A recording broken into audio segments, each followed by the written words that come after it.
हम अपनी कथा में कई बार कहते हैं कि बार बार हार रहे हो, बार बार हार रहे हो और कोशिश करने में पीछे नहीं हट रहे, तो फिर मेरा भोलेनाथ भी साथ देना प्रारंभ कर देता है और एक दिन तुम्हें जीता कर ही मानता है।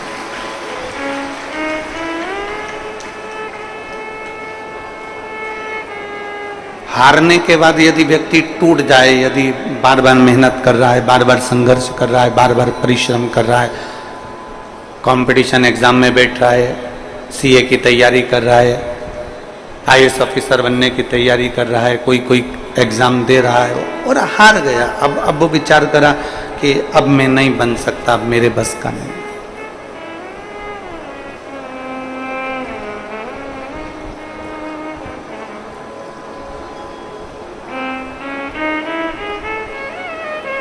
कितनी बेटियां बैठी हैं यहां पर और कितने बेटे बैठे हैं यहां पर? हाथ उठाओ जरा, बेटी और बेटे जितने बैठे हैं। खड़े हो जरा, खड़े हो जाओ, हो जाओ। मेरे बेटे भी खड़े हो जाए और बेटियां भी खड़ी हो जाए।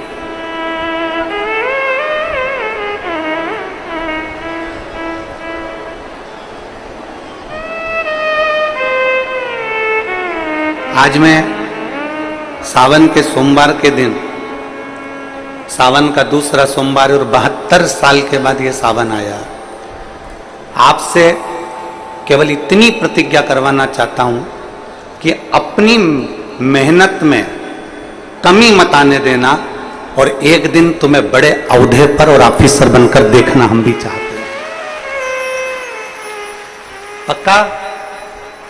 दोनों हाथ उठाकर हर हर।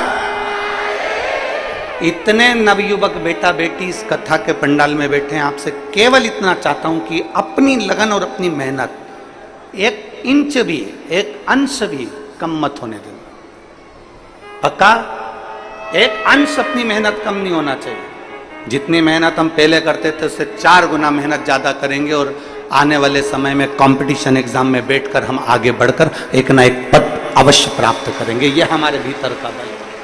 बैठिए, नमन है आपको, बैठिए। साधुता, एक इंच की कमी नहीं आना चाहिए अपनी मेहनत में, एक अंश की कमी नहीं आना चाहिए अपनी लगन में, अपनी परिश्रम में। कोई तुमसे कह दे कि तुम सीए नहीं बन सकते, कोई तुमसे कह दे कि तुम शिक्षक नहीं बन सकते, कोई तुमसे कह दे कि तुम जज नहीं बन सकते, कोई तुमसे कह दे कि तुम आईएएस ऑफिसर नहीं बन सकते, तो वो तुम्हारे लिए चैलेंज है। फिर इतनी मेहनत करना, इतने कंपटीशन एग्जाम देना, एक बार हार जाओ, 2 बार हार जाओ, 3 बार हार जाओ, पर समझ लेना अगर बार बार हार रहे हो मतलब चढ़ने का प्रयास कर रहे हो, तुम्हारी मेहनत कम नहीं हो रही, मतलब तुम जीत कर बताओगे, ये निश्चितता तुम्हारे लिए।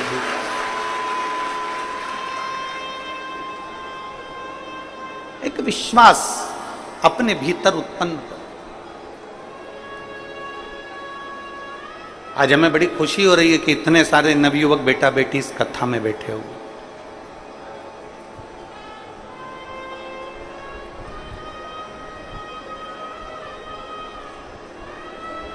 और बहुत भरोसे के साथ शिव महापुराण के सावन के महीने के दूसरे सोमवार पर यह भरोसे के साथ कहता हूं, छत्तीसगढ़ की कथा में जब भी आगे आते रहेंगे, आपके ज्वाइनिंग के लेटर के साथ कई पत्र इधर भी आते रहेंगे, ये पक्का। क्योंकि तुम्हारा विश्वास कम नहीं होना चाहिए, तुम्हारा भरोसा दृढ़ बना।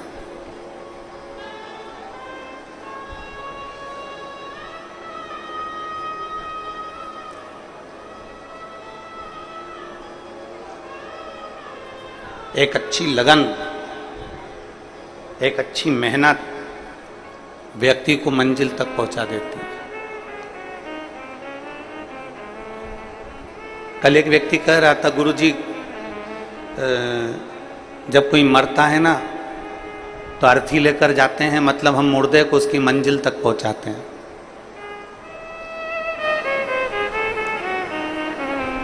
जब कोई मरता है तो हम अर्थी लेकर जाते हैं तो मुर्दे को उसकी मंजिल तक पहुंचाते हैं। हमने उस बेटे से कहा नहीं, आप मुर्दे को मंजिल तक नहीं पहुंचाते, मुर्दा आपको मंजिल दिखाकर आता है कि यहाँ लास्ट का स्टेज है, या आखिरी मंजिल।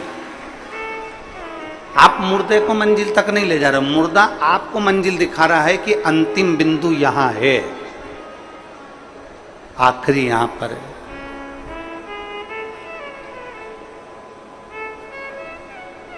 बार बार व्यक्ति हार रहा है, बार बार हार रहा है और कोशिश कर रहा है, बार बार कोशिश भी कर रहा है, तो ये पक्का है कि वो जीतेगा, वो विजय प्राप्त होगा। बस मंजिल पे चलते चलते चलते चलते कहीं तुम्हारा मार्ग ना भटक जाए, उसका ध्यान तुम्हें रखना। एक घोड़ा होता है ना, तो घोड़े को दो ऐसे चोकर चोकर उसकी आंख के पास में ऐसे लगा देते हैं। बोलो देखा है तुम लोगों ने? किन देखा? घोड़े को उसकी आंख के पास में ऐसे चोकर चोकर दो पट्टे उसकी आंख के पास में ऐसा लगा देते। कारण क्या होता है कि वो घोड़ा यहां वहां ना देखे, सीधे देखे, अपनी मंजिल की ओर सीधा चले। अगर वो इधर उधर देखेगा, हरी घास यहाँ मिल गई, हरी दूबा यहाँ मिल गई, वहाँ खाने बैठ गया, कहीं मालूम पड़ा कि चना मिल गया, चना खाने बैठ गया, कुछ मिल गया, कुछ खाने बैठ गया, इधर देखा इधर कुछ खाने बैठ गया, आगे गया तो आगे कुछ मिल गया, तो उसने उसकी आंखों पर दो पट्टी बांध दी कि वो सीधा देखे।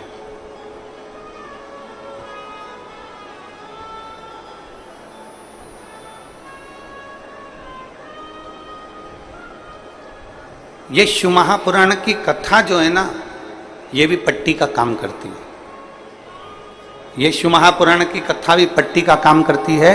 और शिव महापुराण की कथा कहती है कि ना तुम्हें इधर देखना है ना तुम्हें उधर देखना है, अपने लक्ष्य पर और अपनी मंजिल पर देखना है, और जहां तुम्हें जाना है वहां तक तुम्हें देखना है। शिव पाने की ललकता है, भगवान शंकर को अपना बनाने की ललकता है, तो वो तुम्हारे अपने बनेंगे।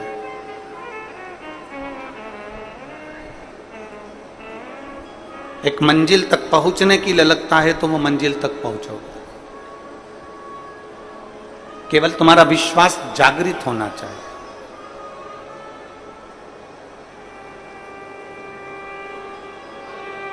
और जिस दिन तुम्हारा विश्वास केंद्रित हो गया, जागृत हो गया, तो फिर ये पक्का है कि तुम्हें कोई नहीं रोक सकता तुम्हारी मंजिल तक जाने से। तुम्हें कोई नहीं रोकेगा। और मैंने तेरे ही भरोसे बाबा, तेरे ही भरोसे हवा बिच उड़ती जावांगी बाबा, डोर हथों छड़ी मैं कटी जावांगी। भोले मैं तेरी शंभू मैं तेरी हवा बिच उड़ती जावांगी बाबा, डोर हथों छड़ी मैं कटी जावांगी। भोले मैं तेरी पतंग। शिव पुराण लिखी गई कागज के ऊपर।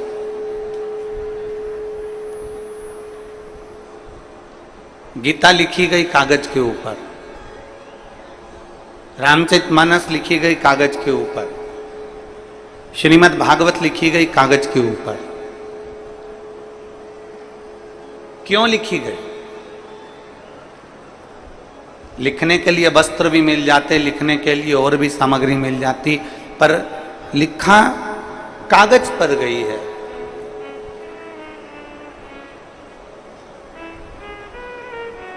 क्यों लिखी गई? अखबार भी तो कागज का ही होता है। अरे बोलो तो जम के होता है। न्यूज़ भी तो अखबार पर लिखी जाती है। बहुत सारे ऑफिस में कार्य होते हैं, वो भी कागज पर लिखे जाते हैं, वो भी कागज के ऊपर ही अंकित होते हैं। बहुत सारी बातें होती हैं जो कागज पर लिखी जाती है, पत्र भी कागज पर लिखा जाता है, ऑफिस का वर्क भी सारा कागज पर होता है, होमवर्क भी कागज पर होता है, किताबें भी कागज पर होती हैं, और अखबार की जो न्यूज़ की कथाएं हैं, कहानियां हैं, काव्य है, सब अखबार पर लिखे जाते हैं। न्यूज़ भी अखबार पर लिखी जाती है, मैगजीन भी अखबार पर कागज पर लिखी जाती है, और पुराण, शास्त्र, गीता, रामायण, ये सब कागज पर लिखे जाते हैं। तो उस कागज में और उस कागज में अंतर क्या?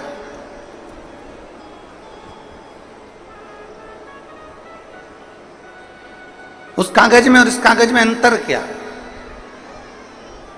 सबसे बड़ा अंतर है कागज का, कागज एक ही है।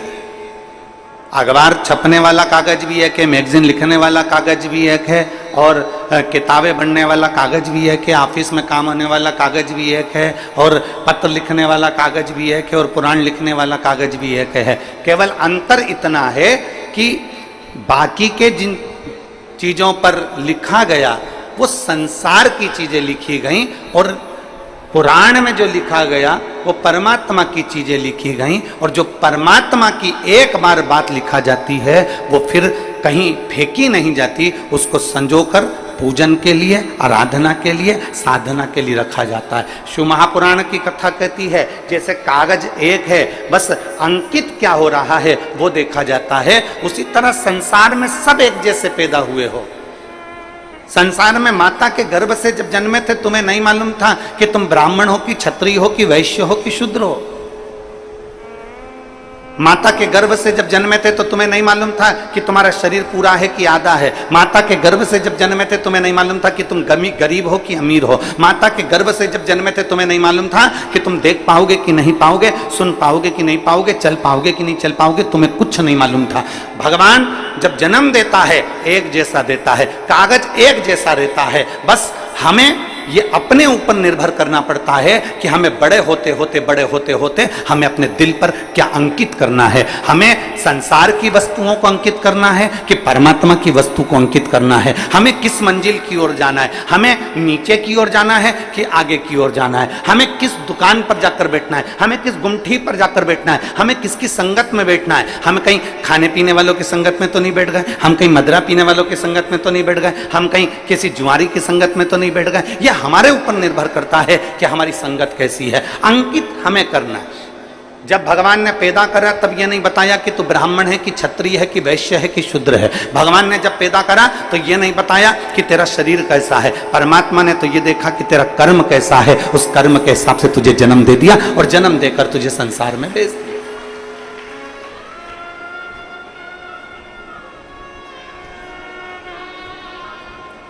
अब हमारे ऊपर निर्भर करता है कि हमें कैसे बनना है।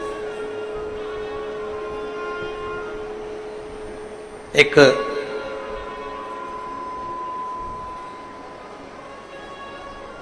पृथ्वी के वीर योद्धाओं में, श्रेष्ठ राजाओं में एक राजा हुए उत्तर भारत के, हर्षवर्धन।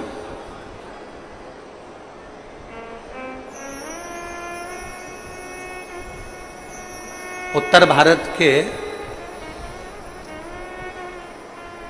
जिन्होंने कन्नौज को अपना राज्य बनाया और उत्तर भारत और पूरे भारत में उनका साम्राज्य रहा, हर्षवर्धन। बड़े वीर राजा थे, बड़े श्रेष्ठ।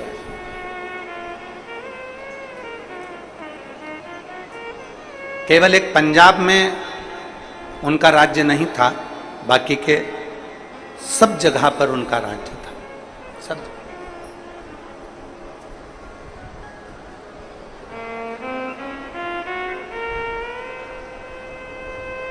एक बार हर्षवर्धन राजा जी से पूछा गया कि आपने प्रत्येक भारत के एक एक राज्य को अपना बना लिया, पंजाब को आपने अपना नहीं बनाया, उसका कारण क्या था? हर्षवर्धन राजा ने जो कहा वो बड़ा श्रेष्ठ कर कहा। हर्षवर्धन राजा ने कहा कि पंजाब की धरा पर गुरु नानक देव जी प्रगटे और गुरु नानक देव जी ने अपनी वाणी में, अपने लेख में, अपनी गुरुवाणी में एक एक बंदे को, बंदा मतलब एक एक व्यक्ति, ईश्वर से जोड़ने का प्रयास किया। और जब वो ईश्वर से जुड़ चुके हैं तो फिर मुझे अपने राज्य का फैलाना करने की जरूरत नहीं है।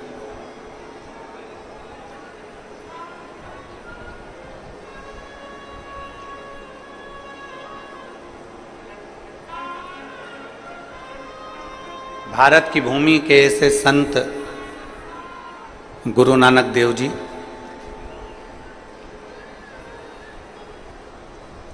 जो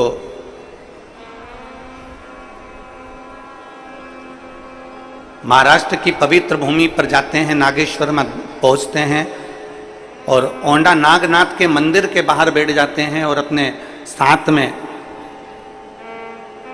बैठे हुए संतों से कहते हैं कि पुकारो नामदेव जी, अगर तुम्हें मंदिर के लोगों ने पीछे पटक दिया है तो भगवान शंकर को पुकारो। भगवान शिव के प्रति अगर आपकी भक्ति दृढ़ होगी तो यह मंदिर का दरवाजा भी पलट जाए।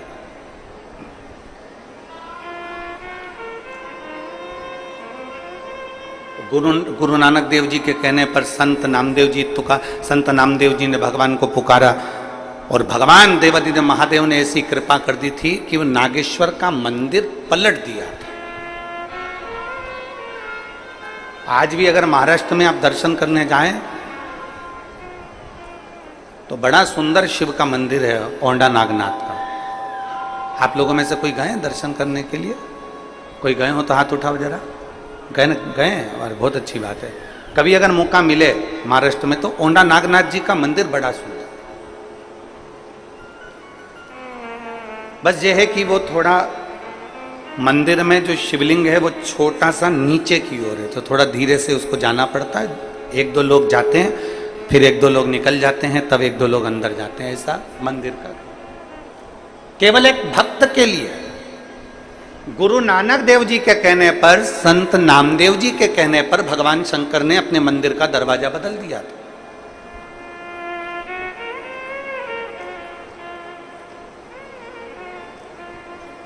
मंदिर का द्वार चेंज कर दिया।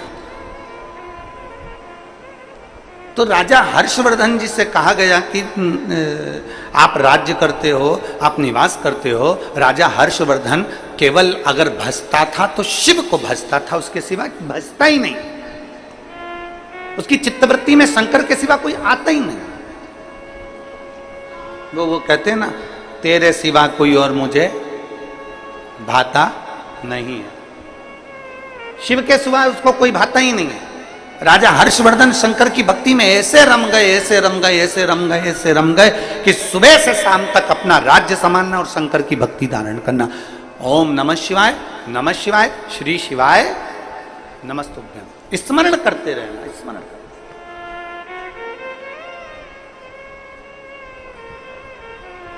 हमने इस पवित्र शिव महापुराण की कथा में सावन के महीने में आप और हमने सबने सुना। दूसरे दिन की कथा में कहा था कि सावन का महीना चल रहा है। अपने घर में अगर कोई भी आए या आप किसी से मिलें तो हमने दूसरे दिन की कथा में आप और हमने सुना था कि प्रयास करो, सावन के महीना चल रहा है, सावन का पवित्र महीना चल रहा है, श्रावण का पवित्र महीना हमारे बीच में है। 72 साल के बाद ऐसा सावन आया है जो सोमवार से सोमवार तक चलेगा। ऐसे सावन के महीने में या तो तुम्हारे घर में जो आए तो उससे शिव की बात करो, शंकर की बात करो, शिव महापुराण की बात करो, शंकर की कथा की बात करो, शिव तत्व की बात करो, पशुपति व्रत की बात करो, शंकर की लीला की बात करो। और अगर शिव की बात नहीं कर सकते तो इस सावन के महीने में शिव से बात करो। बस इतना अपने अंदर धारण करो। या तो शिव की बात करो या जम के बोलो जरा, शिव से बात। दो ऑप्शन हैं, बस इसमें से एक पकड़ लो। या तो हमें शिव की बात करना है, और हम शिव की बात नहीं कर सकते तो शिव से बात करो।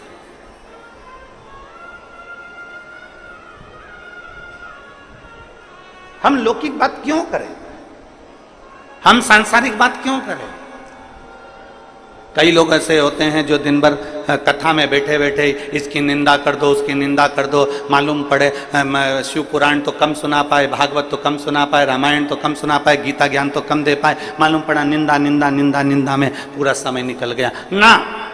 हमें किसी की निंदा ना करते हुए हमें तो केवल भगवान की, या तो शिव की बात करो या शिव से बात करो। सावन में बस इतना ही करो। आज सावन का दूसरा सोमवार है। 5 सोमवार का आपको स्मरण मालूम होगा।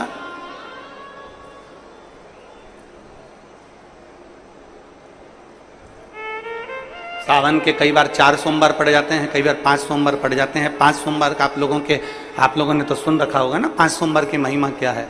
सावन के महीने के 5 सोमवार की महिमा क्या होती है, तो कहा अगर 5 सोमवार सावन के महीने में पड़ जाते हैं तो शिव पंचायत का पूरा पुण्य एक शंकर पर जल चढ़ाने से पूरा फल प्राप्त हो जाता है। शिव पंचायत श्रावण का पहला सोमवार होता है शिव तत्व का, श्रावण का दूसरा सोमवार होता है देवी तत्व का, मां दुर्गा, मां भवानी।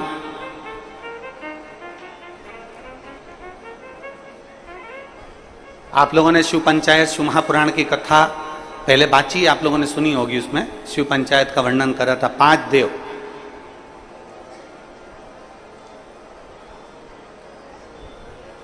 शंकर भगवान,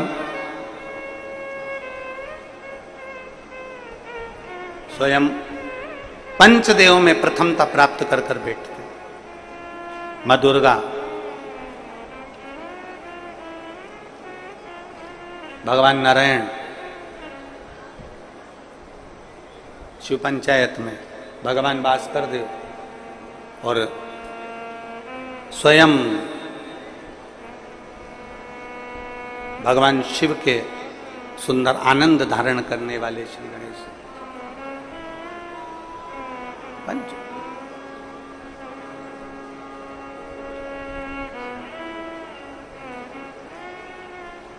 अब प्रथम में शिव, दुर्गा, नारायण, भास्कर देव, गणेश जी, ये सब भगवान शिव की पंचायत के अंतर्गत विराजमान होते हैं और ये 5 सोमवार का फल हमें प्रदान करते हैं। 5 सोमवार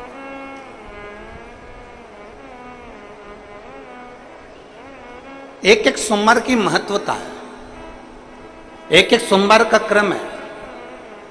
कई माताएं उस क्रम को धारण भी करती हैं, ऐसा नहीं कि कई माताएं नहीं करती हैं, सबका अपना अपना नियम होता है।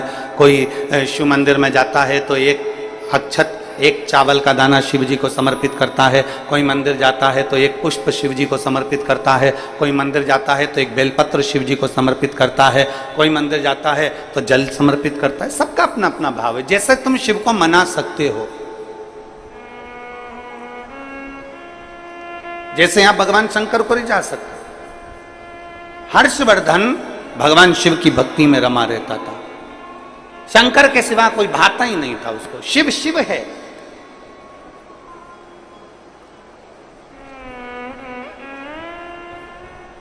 एक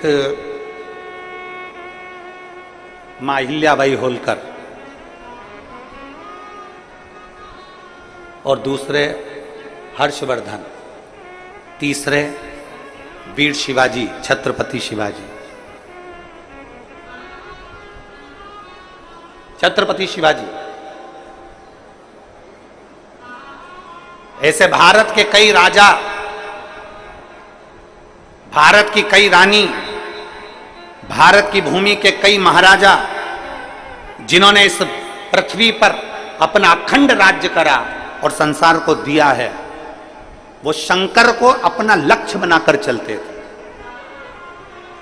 जैसे मां अहिल्याबाई होलकर,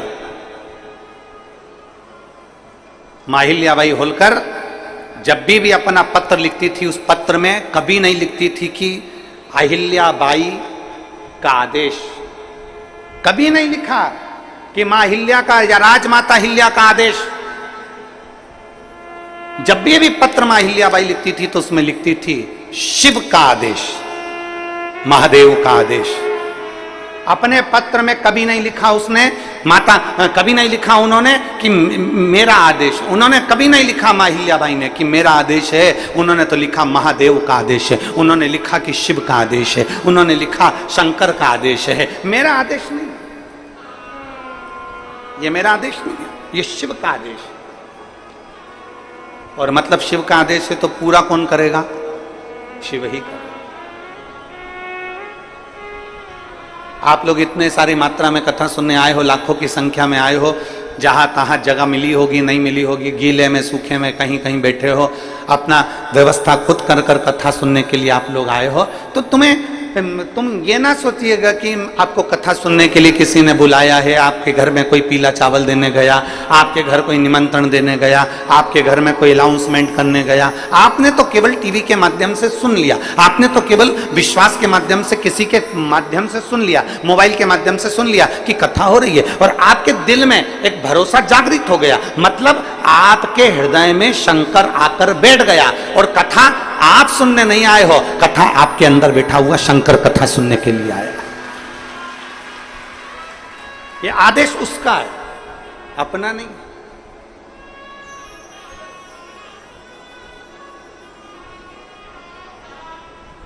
और शंभु शरणे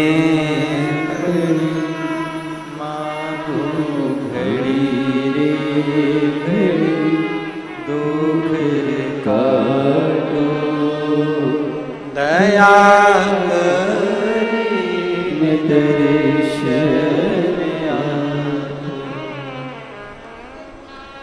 भोले नाथ सुनो मेरी अर्जी सुनो त्रिपुरारी, आया आया मैं शरण तिहारी, भोले नाथ सुनो मेरी अर्जी सुनो त्रिपुरारी, आया आया मैं शरण तिहारी, आया आया मैं शरण तिहारी। रोग कष्टों ने मुझको है घेरा, हे सहारा भोलेनाथ है तेरा, रोग कष्टों ने मुझको है घेरा, हे सहारा भोलेनाथ तेरा, मैं पुकारूं तुझे तू बचा ले मुझे त्रिपुरारी, आया आया शरण हूँ तिहारी, भोलेनाथ सुनो मेरी अर्जी सुनो त्रिपुरारी, आया आया शरण हूँ तिहारी, आया आया शरण हूँ तिहारी। हर्षवर्धन लगा शिव की भक्ति, एक विश्वास एक के प्रति कर लो, वो आपको निहाल कर दे। एक पत्र देखिए,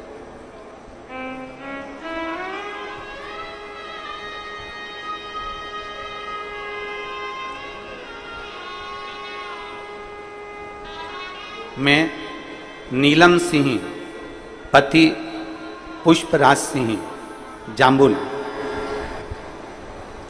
जाम्बुल, पता रीवा पपरा से हूं।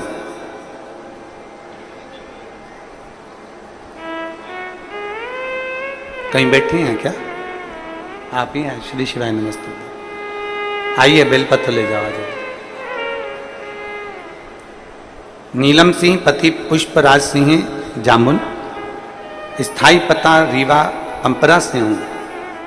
मेरे पुत्र अर्नव की तबीयत 19 दिसंबर 2022 को अचानक खराब हो गई। डॉक्टरों की जांच कराने पर पता पड़ा कि उसको ब्लड कैंसर की बीमारी बताई। जब ब्लड कैंसर की बीमारी उसके साथ में बताई, साथ में एक बीमारी और बता दी जिसका नाम था CSF, एक LL ब्लड कैंसर और दूसरा CSF। दूसरी बीमारी भी बता दी। एक तो बेटा 8 साल के बाद हुआ था गुरुजी, बच्चा एक तो 8 साल के बाद हुआ, और 8 साल के बाद बच्चा होने के बाद उसके साथ में इतनी सारी बीमारी हो गई कि दिल दुख गया, पूरा परिवार दुखी हो गया, सब रोने लगे गुरुदेव। तब मेरी दीदी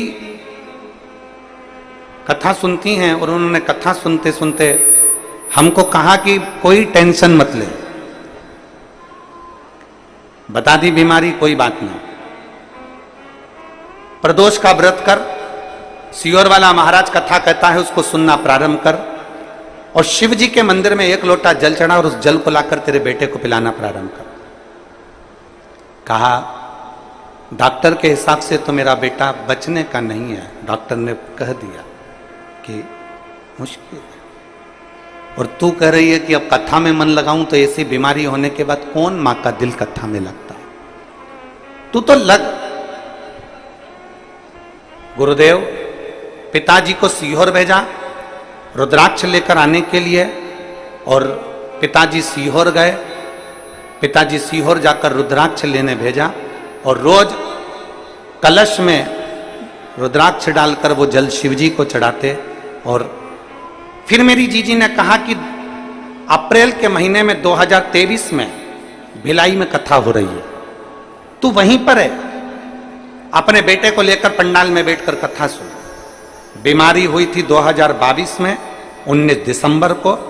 अप्रैल के महीने तक भी मेरा बेटा ठीक नहीं हुआ था। 2023 की मैंने कथा सुनी इसी जगह पर जहां आप कथा बाच रहा, और 2023 की जब कथा सुनी पंडाल में बैठकर, पंडाल में जैसे आज बैठी हूं वैसे ही अपने बच्चे को लेकर बैठी, और रोज बाबा को प्रणाम करती, वहां की मिट्टी उसके शरीर पर लगाकर बाबा से कहती, बाबा आपकी कथा सुनी है, मेरे बेटे को ठीक कर देना।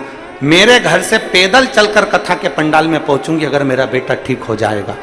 बाबा ने ऐसी कृपा करी। आज 2024 चल रहा है, डॉक्टर ने तो थोड़ा सा समय दिया था, पर मेरा बेटा एकदम स्वस्थ हो गया, इसलिए मैं पैदल चलकर यहां कथा के पंडाल में आया।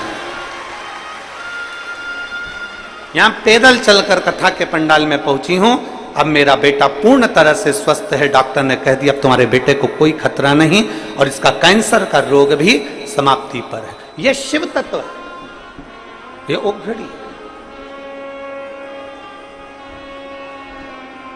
आप किसका भरोसा कर रहे हैं? आप किस विश्वास की ओर जा रहे हैं? पहले तो आप ये पक्का कर लो कि आप संसार वालों पर भरोसा नहीं कर रहे हो, आप शिव पर भरोसा कर रहे हो। आप सियोर वाले महाराज पर भरोसा नहीं कर रहे हो, आप शंकर पर भरोसा कर रहे हो। सियोर वाले महाराज का तो क्या है, मनुष्य देह है, मानव का शरीर है, मानव के शरीर पर कोई भरोसा नहीं किया जा सकता।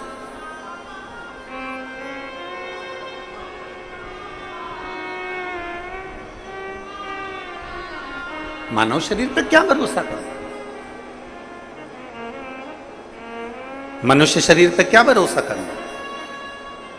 किसी इंसान पर भरोसा मत करो। फिर निवेदन है कि इंसान पर भरोसा करोगे तो टूट जाएगा, ईश्वर पर भरोसा करोगे तो कभी जिंदगी में नहीं टूटेगा। उस ईश्वर पर भरोसा, उस भगवान पर भरोसा करो। हम इंसान पर क्यों भरोसा करते हैं? क्यों, किस लिए?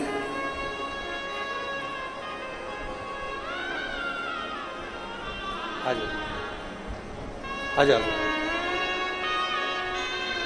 आप ईश्वर पर भरोसा करिए, इंसान पर भरोसा करने की जरूरत है।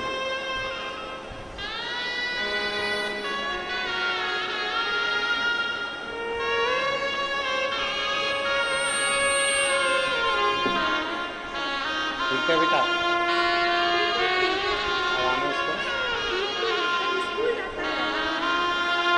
बोल रही हैं अब बिल्कुल ठीक हो गया, स्कूल जाने लगा, शिव की कृपा है इसी।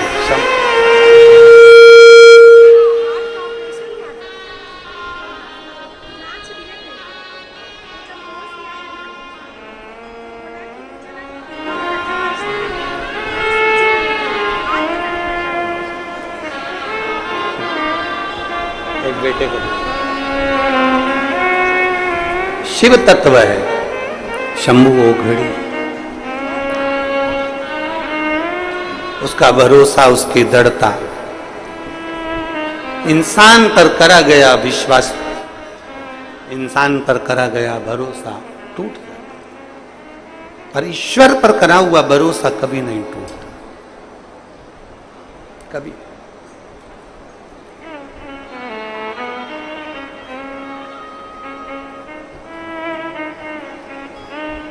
एक देवादिदेव महादेव का चरित्र कहता है कि अहिल्याबाई होलकर जब युद्ध लड़ने के लिए चारों तरफ से सेनाएं तैयार होकर घेर लेती थीं, तब अहिल्याबाई होलकर अपने हाथ में, आपने अहिल्याबाई माता का फोटो देखा होगा, मूर्ति देखी, उनके हाथ में शिवलिंग रखा रहता था। वो युद्ध के मैदान में भी अपना शिवलिंग लेकर जाती थी।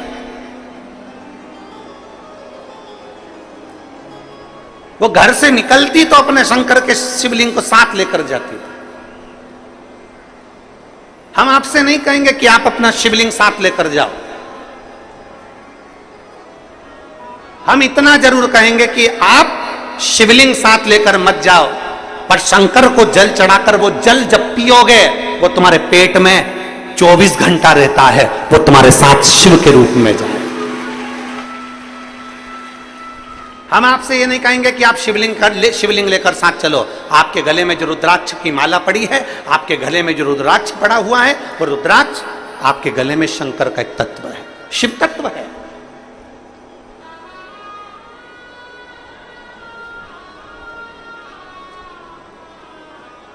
आप शिवलिंग साथ लेकर मत जाओ, पर शंकर के चढ़े हुए जल को यदि अपने ऊपर छींट भी लेते हो तो उसका भी फल है हमारे, उसका भी।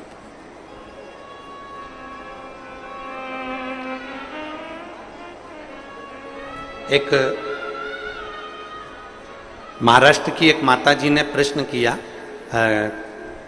सीहोर ऑफिस में व्हाट्सएप पे कि गुरुजी से एक बात पूछना कि हमारे महाराष्ट्र में तो सावन अभी चालू होगा, अभी हमारे महाराष्ट्र में सावन चालू नहीं हुआ, क्योंकि वो 15 दिन बाद चालू होता है महाराष्ट्र में सावन। अब हमारे महाराष्ट्र में सावन जब 15 दिन बाद चालू होगा तो हम शिवरात्रि की पूजन कैसे करेंगे, फिर हम शिवरात्रि कैसे करेंगे?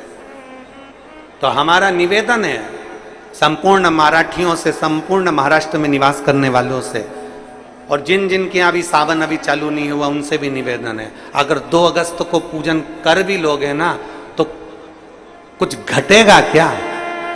अरे बोलो तो जम के, नहीं घटेगा ना, वो तो शिव की आराधना है, शंकर की पूजन है। आप तो ये मानकर चलो ना कि हम शिव को भज रहे हैं, और शंकर को भजने के लिए कोई मुहूर्त, कोई समय, कोई दिन, कोई पल, कोई घड़ी नहीं।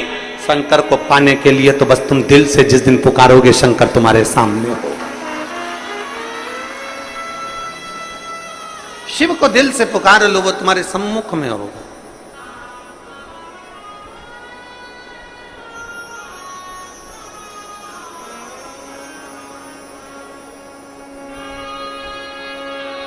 कई लोग कहते हैं गुरुजी सावन के महीने में हमारे वो परदादा जी चले गए तो सावन तो हमारे यहाँ खोट हो गई, तो हम भगवान का भजन करेंगे कि नहीं करेंगे, पूजन करेंगे कि नहीं करेंगे, शिव स्तुति करेंगे कि नहीं करेंगे, शंकर का नाम लेंगे कि नहीं लेंगे। हमारा निवेदन है सावन में गए तो सावन में तुम खाते हो कि नहीं खाते हो? सावन में गए तो तुम कपड़े पहनते हो कि नहीं पहनते हो? सावन में गए तो तुम सावन के महीने में कहीं होटल में या कहीं कहीं जाते हो कि नहीं जाते हो? सावन के महीने में तुम घूमने जाते हो कि नहीं जाते? सावन के महीने में तुम मेहमानों के यहाँ घर पर जाते हो कि नहीं जाते हो? सावन के महीने में तुम सारी दुनिया का काम करते हो, बस केवल भगवान से तुम्हारा बेर हो जाता कि वो चले गए तो हमें भगवान शंकर के पूजन करूं कि नहीं करूं, मंदिर जाऊं कि नहीं, भगवान भजन करूं कि नहीं। और कितने साल हो गए कि हमारे दादाजी को गए हुए 12 साल हो गए, 15 साल हो गए, 20 साल हो गए, पर हमने भगवान का मंदिर छोड़ दिया। हमने खाना नहीं छोड़ा, हमने पीना नहीं छोड़ा, हमने घूमना नहीं छोड़ा, हमने कपड़े पहनना नहीं छोड़ा, बस मंदिर छोड़ा। ए भाई, दुनिया के कई लोग कहते हैं धर्म करते कर्म फूटे। कई लोग कहते हैं, हंसी मजाक में कह देते हैं, यज्ञ कर रहे थे हाथ जल गया, मंदिर गए थे ठोकर खा के नीचे गिर गए, मंदिर की सीढ़ी पे पांव फिसल गया नीचे गिर गए। तो दुनिया के लोग क्या कहते थे? धर्म करते कर्म फूटे। केदारनाथ जी दर्शन करने गए थे, कहीं कुछ हो गया, मालूम पड़े कहीं गए थे कुछ हो गया, तो क्या लोग लिखते हैं? धर्म करते कर्म फूटे। अरे भाई, धर्म करते कर्म नहीं फूटता कभी भी। याद रखना, जब एक व्यक्ति मटका लेने के लिए जाता है, मटके को जब लेने के लिए जाता है तो उस मटके को बजा बजा कर देखता है, बजा बजा कर देखता है। क्यों देखता है? क्योंकि अगर ये मटका फूटा होगा तो अभी की अभी फूट जाएगा, इसलिए इसको बजा कर देखा जाता है। और अच्छा होगा तो मैं इसको लेकर चले जाऊंगा। जब धर्म करते हो, पुण्य करते हो, सत्कर्म करते हो, भजन करते हो, शिव मंदिर जाते हो, अनुष्ठान करते हो, भगवान का नाम लेते हो, और तुम्हारे ऊपर अगर थोड़ा बहुत दुख आ जाता है तो समझ लेना मेरा बाबा तुम्हें बजा कर देख रहा है, कहीं ये फूटा तो नहीं है। धर्म करते कर्म नहीं फूटता कभी भी। भगवान तुम्हारे पूर्व के बेकार कर्म को फोड़ता है धर्म करते। थोड़ी समस्या आ गई, थोड़ी प्रॉब्लम आ गई, थोड़ी परेशानी आ गई, थोड़ा कष्ट आ गया, किसी ने कुछ कह दिया, किसी ने कुछ बोल दिया, समझ लेना कि धर्म करते कर्म नहीं फूट रहा है। धर्म करते हैं तो हमारे पूर्व का कर्म जो हमारे ऊपर हावी रहता है, भगवान उसको तोड़ता है, उसको काटता है, इसलिए थोड़ा कष्ट आ जाता है। एक पत्र है,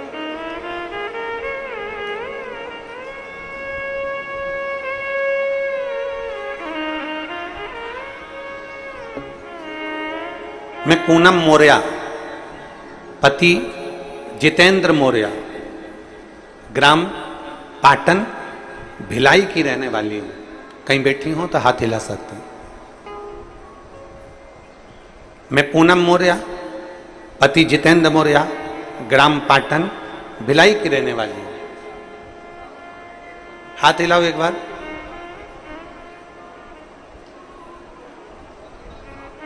आई हैं क्या? आई हैं? हाथ हिलाओ।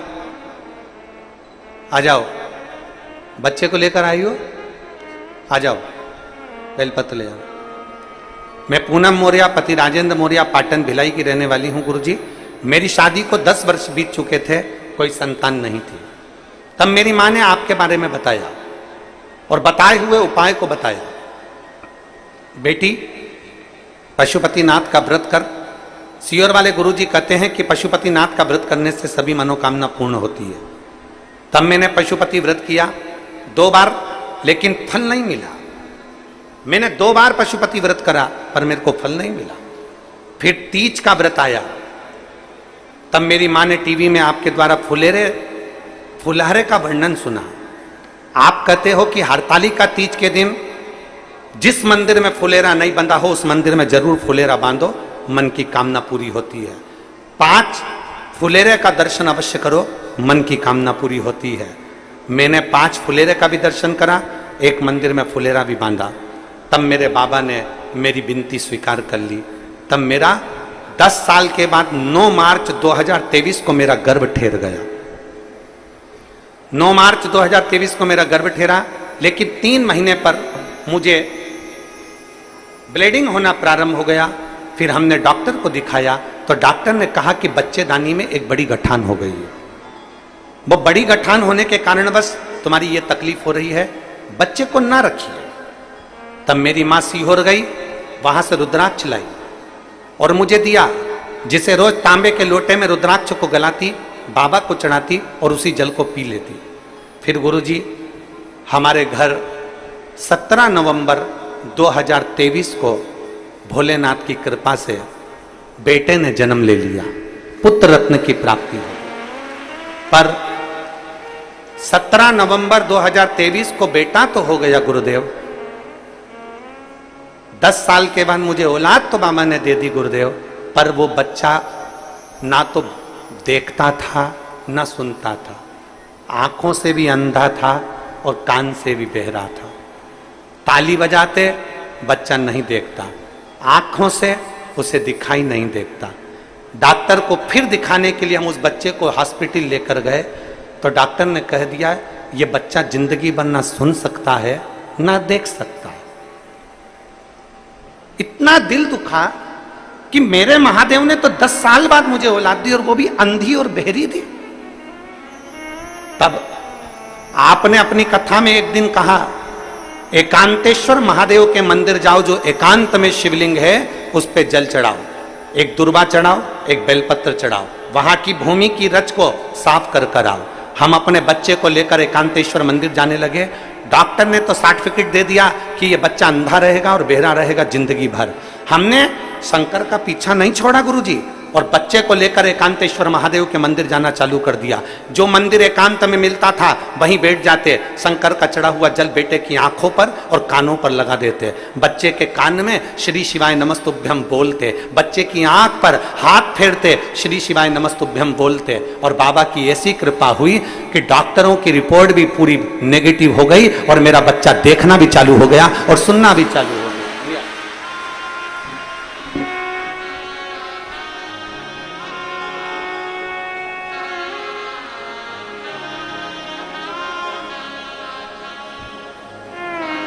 शंभु शरणे पड़ी मांगो घड़ी रे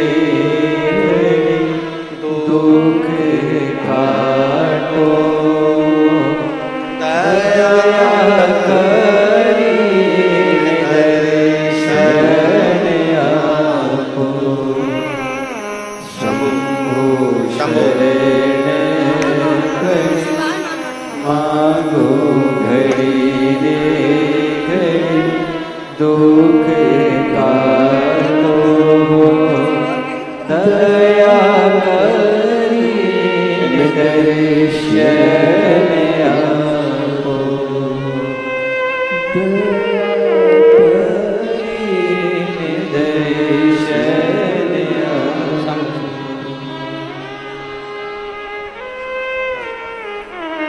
अब देखता भी है, सुनता भी है।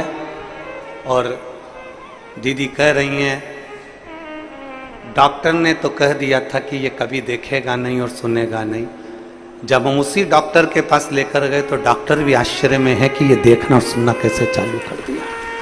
शिव तत्व है। 10 साल बाद उसने दिया, किसकी सामर्थ्य था? 10 वर्ष के बाद वो देने वाला है। और जब 10 वर्ष के बाद उसने दिया है, फिर निवेदन है, शरीर उसका है, दिल उसका है, मन उसका है, चित्त उसका है, परिवार उसका है, घर उसका है, दुकान नौकरी सब उसकी है। हम तो केवल उसके आश्रित होकर जी रहे हैं और दिन रात जय महाकाल के रहे हैं। हम उसके आश्रित होकर जी रहे हैं और दिन रात जय महाकाल कह रहे हैं। हमारा है उसके आश्रित रहना है।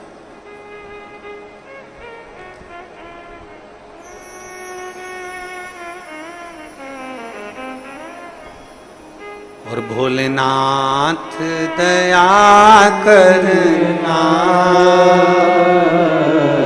मैं तेरे भरोसे हूँ। मेरे बाबा दया करना, मैं तेरे भरोसे हूँ।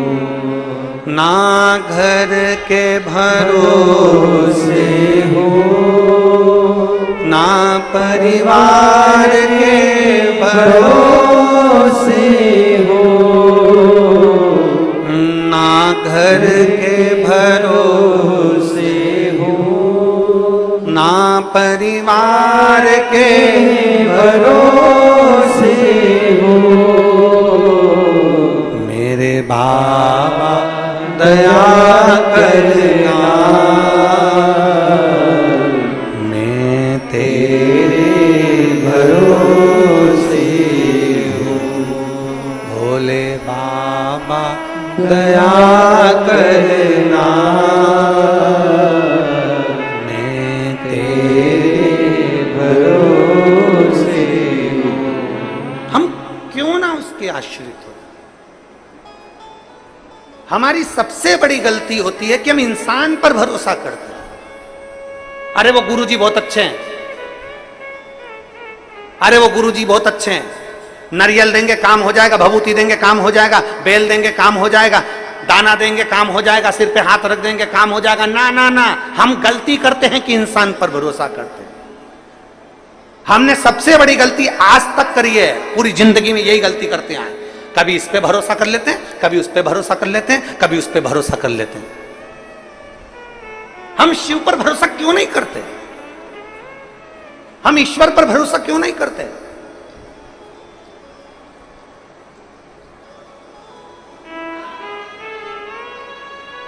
हम उस परमात्मा के भरोसे क्यों नहीं रहते? अपनी मेहनत, अपनी लगन, अपना परिश्रम। और जैसे छत्रपति शिवाजी से पूछा गया था, छत्रपति शिवाजी आप किस पे भरोसा करते हो? छत्रपति शिवाजी कहते हैं मैं अपने देवाधिदेव महादेव पर भरोसा करता हूं, शिव पर भरोसा। जब युद्ध लड़ने के लिए छत्रपति शिवाजी की सेना आगे बढ़ती थी तो एक ही नारा लगता था, हार हार महा।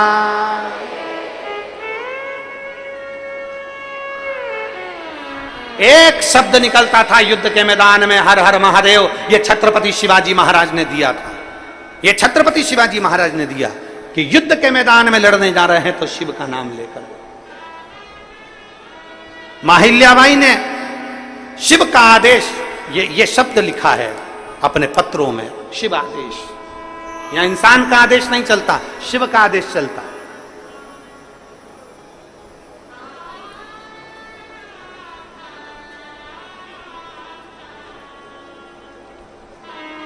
हम इंसान को भगवान बनाने का प्रयास करते हैं, हम भगवान को भगवान नहीं बनने देते। हम भगवान को तो बहुत नीचे लाकर छोड़ देते हैं और इंसान को भगवान बना देते हैं। अरे उनके अंदर ये वो चंदन लगा लिए, वो उनने बाल बढ़ा लिए, उनने दाढ़ी बढ़ा ली, उनने ये कर लिया, उनने वो फैशन कर लिया, उनने वो फैशन कर लिया, उनने इतनी कंठी पहन ली, उनने इतनी माला पहन ली और हमने उनको भगवान बना दिया। ना ना ना, इंसान को भगवान मत बनाइए, इंसान को इंसान रहने दो और भोलेनाथ को भोलेनाथ रहने दो, भगवान को भगवान रहने दो। हम क्यों भटक रहे हैं?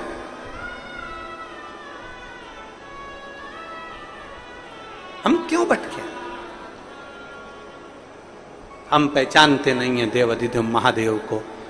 जिस दिन दुनिया की ठोकर खा लो उस दिन शंकर की शरण जरूर चले जाना। एक बार शिव के पास जरूर जाकर बैठना कि शिव है क्या। एक बार शंकर के पास जाकर बैठना कि शिव तत्व है क्या। हर्षवर्धन शिव की भक्ति में डूबा करते थे, एक क्षण भी शिव बिना नहीं रहते थे। युद्ध भी कर रहे हैं, लड़ भी रहे हैं, सब कुछ कर्म करना पड़ेगा, कर्म तो करो। बीमारी आई है ना तो दवाई तो खाना पड़ेगी। इसमें दुनिया का कोई महाराज ठीक नहीं कर सकता, दवाई खाना पड़ेगी। और शंकर पर चढ़ा हुआ जल पी रहे हो और शंकर पर भरोसा कर रहे हो और शिव नाम पर भरोसा कर रहे हो तो वो दवाई असर करेगी, और असर करेगी तो तुम उस बीमारी से जरूर छूट जाओगे, उस बीमारी से दूर हो जाओगे।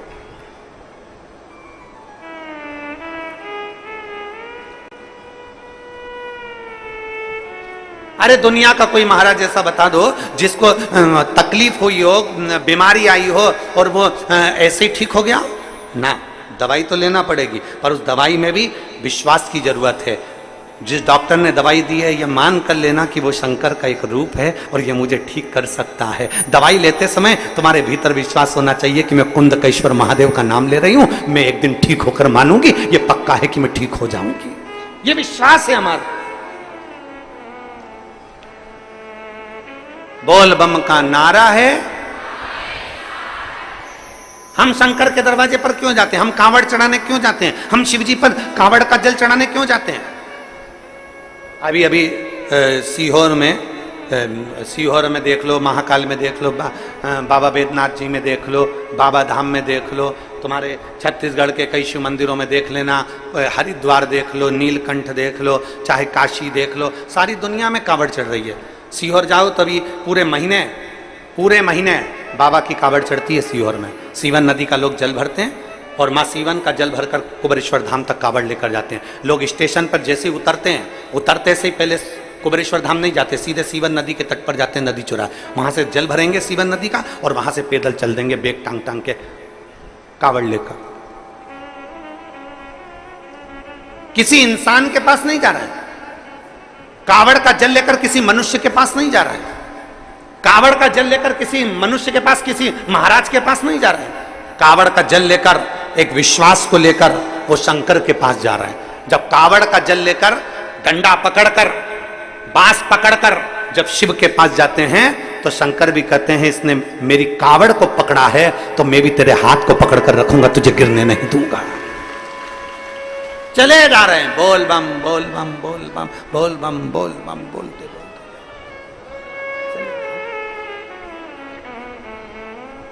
चले जा रहे हैं, शिव का नाम लेते चले जा रहे हैं।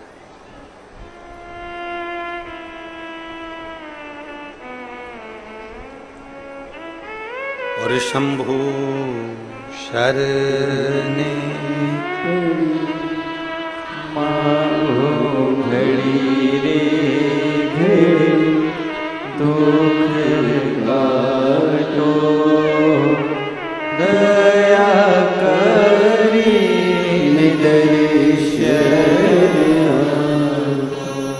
चले जा रहे हैं भगवान का नाम लेते लेते सीहोर की पवित्र धरा पर, कुबेरेश्वर बाबा की भूमि पर चले जा रहे, चले।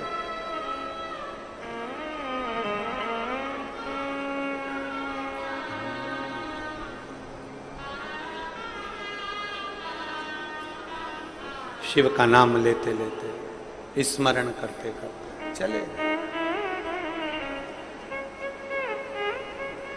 देखो आया है, देखो आया। ये जितने लाखों की संख्या में आप लोग यहाँ पहुंचे हो, एक नियम अपने अंदर उतार कर रखना, हफ्ते में एक दिन ऐसा बनाना जिस दिन हमारा पूरा घर, पूरा परिवार एक साथ बैठकर, भाई भाई, परिवार, देवरानी, जेठानी सब एक साथ बैठकर भोजन करते हों। जब पूरा परिवार एक साथ बैठकर भोजन करता है तो हमारे घर के संस्कार कभी समाप्त नहीं होते, संस्कार बने रहते हैं। पूरा घर, पूरा परिवार एक साथ बैठकर भोजन कर,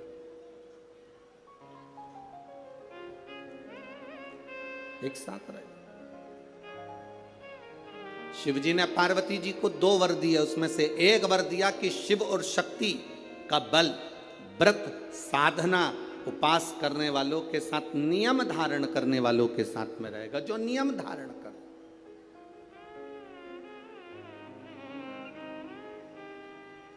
आप किसी संकल्प को उठाइए, वो संकल्प आपका परमात्मा पूरा जरूर करेगा। आपका बल, आपने सोच लिया कि मुझे ये पद पाना है, आपने सोच लिया मुझे इंजीनियर बनना है, आपने सोच लिया मुझे डॉक्टर बनना है, आपने विचार कर लिया कि मुझे कमिश्नर बनना है, आपने विचार कर लिया मुझे कलेक्टर बनना है, मुझे एसपी बनना है, मुझे टीआई, जो आप बनना चाहते हो, जो आप सीए बनना चाहते हो, जो आप बनना चाहते हो, उसका बल आपके भीतर स्वयं शिव देते हैं। शंकर देते क्या है? बल प्रदान करते हैं।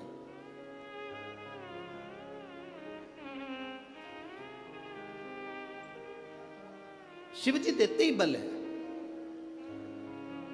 अरे कृपा की ना होती जो आदत तुम्हारी, तो सोनी ही रहती अदालत तुम्हारी, जो गरीबों के दिल जगा तुम न पाते, तो किस दिल में होती इबादत तुम्हारी। शिव देते क्या है? शंकर बल प्रदान करते। दुनिया के लोग हंसेंगे शंकर जी पे जल चढ़ाने से क्या होता है? दुनिया के लोग हंसेंगे शंकर जी पर एक लोटा जल चढ़ाने से फल क्या मिलता है? एक लोटे जल की महत्वता क्या होती है? दुनिया के लोग हंसेंगे कि शंकर की आराधना का फल क्या होता है। दुनिया के लोग हंसेंगे कि भगवान शिव की भक्ति का फल क्या होता है। दुनिया के लोग हंसेंगे कि शंकर भगवान पर बेलपत्र चढ़ाने का फल क्या होता है। शंकर भगवान का गुणगान करने का फल क्या है। शिव को एक चावल का दाना शंकर को चढ़ाने का फल क्या है। एक बार मुख से पंचाक्षर मंत्र नमः शिवाय, षडाक्षर मंत्र ओम नमः शिवाय, श्री शिवाय नमस्तुभ्यम बोलने का फल क्या है। ये दुनिया के लोग हंसते हैं, पर जितने लोग हंसते हैं हम उनसे कहते हैं ये इतने जो पत्र यहाँ पर इकट्ठे होते हैं, थोड़े यहाँ रखें, आज पहले दिन यहाँ पर इतने पत्र, ये पत्र अलग। इन पत्रों को कभी मौका मिले और जिसके मन में संशय हो, जिसके मन में संशय हो कि शंकर करता क्या है, उसको एक बार इन पत्रों में कहीं ना कहीं इनका मोबाइल नंबर भी रहता है, इनका एड्रेस भी रहता है, तो उसको पढ़ा करो कि इन पत्रों से हमको ये मालूम पड़ता है कि शिव करता क्या है। देवता देते हैं पल्ला झाड़ कर और महादेव देते हैं छप्पर फाड़ कर। मेरा शंकर कभी कम नहीं देता, मेरा वो घड़दानी देता है तो छप्पर फाड़ कर देता है। चोर चोरी करने के लिए शिव जी के मंदिर में जाता है, अपना कपड़ा जलाकर उजाला कर कर चोरी का सामान ढूंढता है। शिव कृपा कर कर उसको कुबेर बना देते हैं। जो कुबेर की कुर्सी पर बैठा वो वही चोर है जो शंकर के मंदिर में चोरी करने गया था, पर शिव ने कृपा कर, ओघड़ी ने कृपा कर।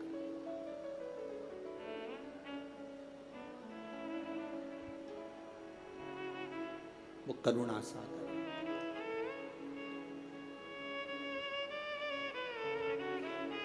शंकर के जो भक्त होते हैं वो 3 बार रोते हैं। कितनी बार रोते हैं? 3 बार। शिव के जो भक्त होते हैं वो 3 बार रोते हैं। पहला,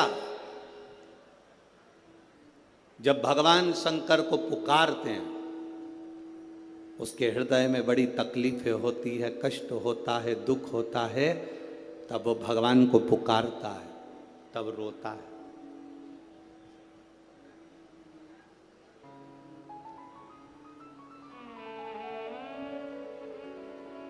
शिव के भक्त 3 बार रोते हैं। पहला, जब वो बाबा को पुकारता है, दुख की घड़ी में, कष्ट की घड़ी में, तकलीफ की घड़ी में, तब वो बाबा को पुकारता है, तब रोता है। दूसरी बार, शिव का भक्त जब बाबा नहीं सुनते, बाबा नहीं आते, उसका दुख जब समाप्त नहीं होता और भगवान जब आते नहीं, उसका दुख जाता नहीं, शंकर का भक्त फिर रोता है। शिव के भक्त 3 बार रोते हैं। एक बार भगवान को पुकारते हैं तब, दूसरा भगवान नहीं आता तब, और तीसरी बार शंकर के भक्त तब रोते हैं जब भगवान मिल जाते हैं और उसका कार्य जब पूर्ण हो जाता है, तब भी वो रोता है, तब भी रोता है। शंकर के भक्त 3 बार रोते हैं। पहली बार जब भगवान को पुकारेगा तब रोएगा, दूसरी बार जब भगवान नहीं आएंगे तब रोएगा, और तीसरी बार जब भगवान आ जाएंगे तब रोएगा। तीसरी बार इसलिए रोता है कि मेरे जैसे पापी पर भी तूने कृपा कर दी। मैंने सोचा नहीं था कि मेरा महादेव एक लोटे जल से प्रसन्न हो जाता है और मेरे ऊपर करुणा कर देता है, तब भी रोता है, तब भी रोता है।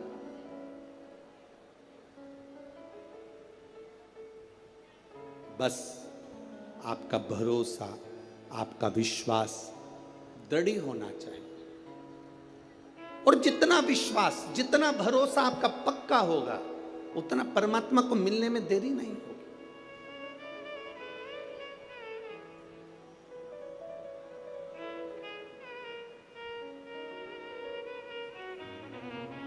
मेरे बाबा दया करना, मैं तेरे भरोसे हूँ। मेरे बाबा दया करना, मैं तेरे भरोसे हूँ। ना घर के भरोसे हूँ, ना परिवार के भरोसे हूँ, ना घर के भरोसे हूँ, ना परिवार के भरोसे हूँ। मेरे बाबा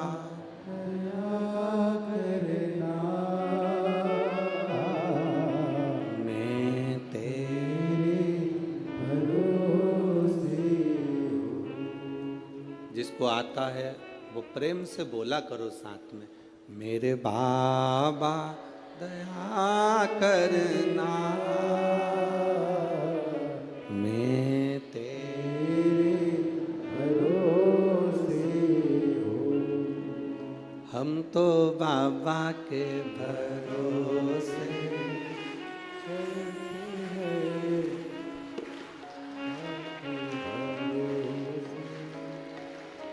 एक से चल रहा है सारे स्वर में, एक से चल रहा है सब।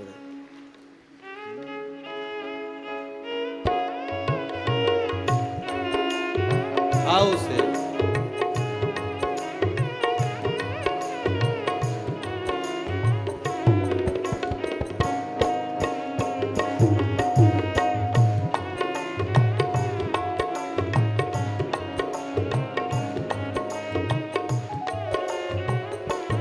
हम तो बाबा के भरोसे चलते हैं, हम तो बाबा के भरोसे चलते हैं। ये दुनिया वाले जलते हैं, ये दुनिया वाले जलते हैं, ये दुनिया वाले जलते हैं, ये दुनिया वाले जलते हैं। हम तो बाबा के भरोसे चलते हैं, हम तो बाबा के भरोसे चलते हैं। भोले बाबा के भरोसे चलते हैं, भोले बाबा के शंभो बाबा के भरोसे चलते हैं, शंभो बाबा